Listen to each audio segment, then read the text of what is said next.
Tervist, olen Iljar Kohvinevalt ja täna on siis selline lipupäev, 20. august aastal 2022, Eesti taasiseseisvumispäev ja olen siin lipu juures.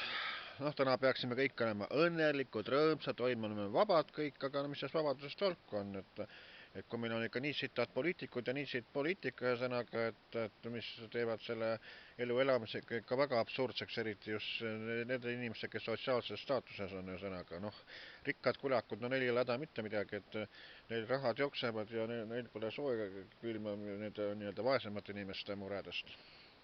Ja kui lühidalt võttes, mis meil siis on?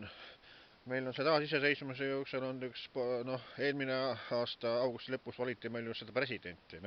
See valimine, see oli määramine. Alar Karis oli see ainus kandidaat. Esimesel valimispäeval ta vajalikke hääli kokku ei saanud, siis teisel valimispäeval siis suruti, et kõik peavad hääletama tema poolt enam-vähem, et ikka saab valituks ja sõnaga, nii oligi, et nüüd ta saab aasta aega juba presidendiks olemisest peaaegu. Ja mitte midagi ei ole muutunud sõnaga, et presidendil, mis võim tal on, mitte midagi. Et tänagi on see, vaatasin Roosiaias teleülekannet, et ta rääkis ka nüüd elektrihindadest. Elektrihinnad on ju üle mõistuse sõnaga, et kui mingisugune börsielekter, kui minul oli siin kuskil 7-8 eurot, heal juhul see tavaline tarbimine, mis ma kogu aeg tarbin, nüüd on juba ligi 30 eurot. Võta kurat püss ja tõmba sõnaga, muud öelda.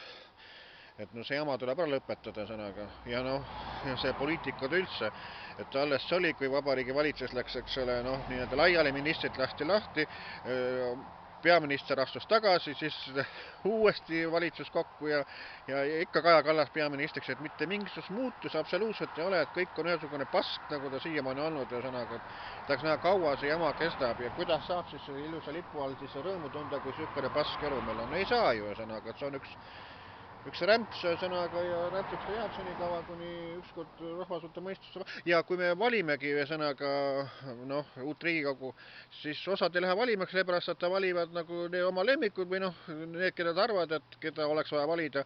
Aga lõpptulemusena saavad ikka võimule need, keda tahavad, kes omavahel seal läbi saavad seal kuradi suures supipajas sõnaga. Ja need, kes saavad rohkem hääli, võivad üldse võimult eemale jääda, et mis tolku sellest on. See ei ole Eesti Vabariik, vabandage väga, mina olen Iljar Kohvinevalt.